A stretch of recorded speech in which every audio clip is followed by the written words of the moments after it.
the point I'm trying to make is that there's a lot of factors that play into how the markets move. You know, we saw Warren Buffett pull half his stock out of Apple, and everyone was like, "Oh, what does Warren do?" Well, Warren knows. He got a lot of smart. It's not just sitting there. It's not like Warren sitting there with his iPhone, like, "Damn, I wonder what thing." Warren's got a circle of people that, you know, are on point with everything that's going on globally, and therefore he makes his move accordingly, which is why the guy is who he is. But one of the worst things I can tell you when I got into the market, and it was a lot of mistakes that I made, guys, 7 years ago. You know, you can't solely depend on TA. You can't solely depend on, you know, what, you know, in this space, you'll have people come out and go, "We're going to do it." It's like buy the rumor, sell the news type thing. People come out and go, "Oh, you know," and this happens a lot, especially in meme coins. "We're going to do this. We're going to go in CoinMarketCap. We're going to launch here. We're going to launch there." And they do all this stuff, and then it pump, and they rug pull. And so you got in this market, you can't be emotional, and you can't just go predicated off what you see. You got to do your due diligence. You got to do your research. You got to look at it, at everything globally in its entirety, because this is not an American-based thing. It's not a China-based thing. This is a global thing. And that is also the thing that makes it so extraordinary, because globally, this is going to change the world. And if you can be a part of or just get a little piece of that global change, guys, it's not like, "Oh, well, the gold standard in the United States or this happened." I mean, this is global. So understand, position yourself right it's going to be life altering. Some of you guys don't even understand. Like we get on this show and we talk about this and that, but what do you do when you look up and you don't know what time, you don't know what, if it's Tuesday or Wednesday, if it's Sunday or Monday, you have no, like, you're free. And I think that freedom is what everyone should be chasing. That freedom, that's exciting to me. That freedom, and I've been able to live that for quite some time, and it's very, very exciting. So the point I'm trying to say, guys, is don't let your emotions or trying to time the top and bottom mess you up, because it could destroy you. I know, because I was in that position where I left. I didn't lose money. I left money on the table, trying to time things, thinking I know what's going to happen. And I'm talking about, guys, millions on the table. Okay? So, and I'm not saying I didn't take part. What I'm saying is not to the, because you can't time the top. I wish if I could time the top, guys, oh Lord, you know, you just can't time the top. So I say all that because in this current market, it's very, very important that you understand that. Big Watch Dude in the house. Reverend Rich is in the house. What's up, Reverend Rich? It's very important that you understand that, because right now you'll see Bitcoin go up 57,000. People go, "Here we go," and they start leveraging, and that's how, you know, all these liquidations happen. People are making a lot of money when that happens. So just have a plan. We talked about, if you go to our Crypto for Life channel, guys, you'll see we have successful stories, great interviews, not so successful stories. Like we cover everything here, but we also have some strategies that we put in place, like you know, the 5 tips for success in crypto, which is, you know, having a strategic plan, controlling your emotions, doing your own research, taking profit, and then number 5, and I'll go through that again. Number 1 is having a strategic plan, not just a plan, because the plan can change. There's probably people who had a strategic plan in Celsius. There's probably people who had a strategic plan in Luna. Plans can change, so you got to have a strategic plan, meaning that you've got a plan, but you also have the ability to be strategic in that plan and move as things happen, right? So if for some reason you might, I got a strategic plan to, when this happens, I'm gonna put all my money in USDT. Well, guess what? USDT might fall, so then your plan has to change. Maybe you got to go to RLUSD. All I'm saying is just have a strategic plan. Number 2 is control your emotions. It's how I lost money in this space. Emotions is how I lost money in this space. I had to control my emotions.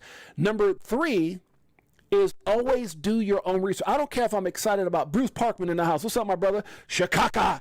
My brother! Bruce Parkman coming out, yelling out Shikaka, the greatest meme coin on planet Earth. I'm a little biased. That's why I said it. Let me stop. For us by us is the whole concept behind Shikaka. Guys, we'll talk about that in a minute. But no matter what I say, that's just my opinion. That's just my 2 Satoshis or my 2 Shikakas, whatever you want to say. But it doesn't mean go out there and buy it. It means go out there and do your research. I am bullish as all hell on certain assets. I'm bullish on XRP. I'm bullish on XLM. I'm bullish on XDC. I'm bullish on Algo. There's a lot of things that I'm bullish on. I'm not going to get into it because my portfolio is very diverse and very large. But it doesn't mean listen to anything that I say. Listen to the point where you get some You get enough information to go out there and do your research, go out there and do your own due diligence that comes and helps you make a decision that's best for you. Everyone's decision should be like a suit. It should be tailor-made for you and your situation, right? I'm 6'8". If Richard Duffy tried to get into my suit, he's probably going to look like, Honey, I Shrunk the Kids, right? We're two different heights, two different people. So you got to figure out what works best for you and move accordingly. One of the things that kill people, again, number one, have a strategic plan. Number two is emotions, because a lot of times with the emotions, we also try to compare ourselves to other people, right? I'm not Dave Adams. I wish I was that damn sexy, right? Dave is a sexy brother, right? And so is Josh. Let me stop. All you guys are sexy in your own way. Let me stop. And I'm always having fun. But I'm not Dave Adams, and I'm a little bit, I got a little bit more of a tan. I'm a little shorter. Let me stop. That's my brother. But I'm not going to compare myself to Dave. I'm not going to compare myself to Bullish Kenny G. Bullish Kenny G is built like the Incredible Hulk, right? So at the end of the day, you just got to, the point I'm trying to make, guys, is you got to put yourself in a position and do what's best for you and your family. Stop comparing yourself and understand what your reality is. If someone goes, you should have 100,000 XRP, well, that's going to put you in a bad position financially, then don't worry about having 100,000 XRP.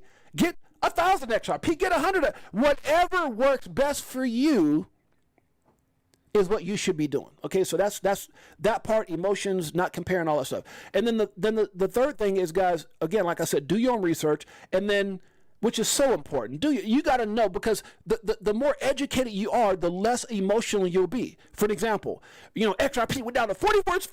Oh my God! But if you understand what it was created for, if you understand the utility, if you understand when everybody was firing and everybody was letting people go and banks were going out of business, all these things are happening, and corruption and governments and lawsuits, they kept hiring, they kept acquiring, they kept bringing forward some of the greatest partnerships with financial institutions.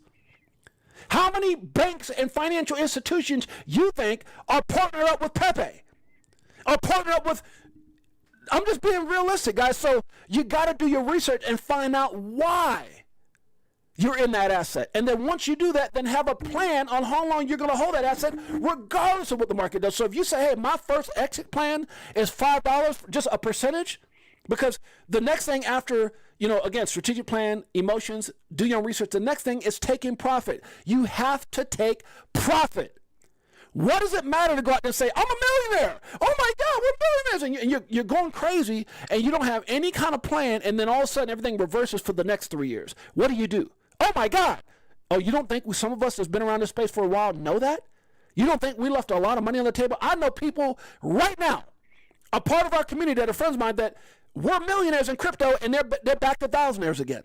We have these intimate conversations. So I'm not telling you things that I don't know. Right? Shouts out to my boy, Jew F baby, huh? Say 6AJ crazy. Pray for me. All right, let's keep it going. So the point I'm trying to make, guys, is I know these things because I've been through these things. I'm not telling, the reason I started this show is not to try to act like I'm mightier than thou, to try to get a paycheck. I don't need a check. I don't give a damn about any of that. I'm here because one of the greatest things that I've been able to do in my life is go out there and share my experiences with people to help them succeed and win in life. Isn't that what it's all about? It's I don't know, maybe I'm crazy, but it's one of those things that my mom taught me as a young man. She said, son, and she was very spiritual. I'm going to go back to what I was talking about. She said, because my mom used to always go out there, and she would come to church with like homeless people. I would go to her house. She'd be having random people over for dinner. I'm like, Mom, this is after I was already moved out. I'm like, Mom, who are these people? Like, what are you doing? Are you not worried somebody can mug you? She said, son, if someone's going to hurt me, they're going to hurt. She said, but at the end of the day, what is it to know God if I don't share him with everyone else? What kind of Christian am I? What kind of person am I? And I never questioned her again when she said it like that, but I was so concerned because you had this Puerto Rican, I'm black and Puerto Rican. It's like if J-Lo and Puffy had a kid, that's who, I'm the darkest of all my siblings, but that's who we are. And it's this Puerto Rican lady, fully put like a J-Lo looking lady. And my mom was a beautiful Hispanic lady, but I was like, Mom, you're not worried about having any, and she would have, different nationalities and homeless. I'm just like, what are you doing? And so when she said that, it was something that I will never forget. It's something that will always be a part of me. And that is, what does it mean if you're successful? What does it mean if you win? If you're not at helping others, how selfish am I? And so that's why we do this show. And that's why I'm saying the things that I'm saying. I'm saying this because I want you guys to win. That is important to me.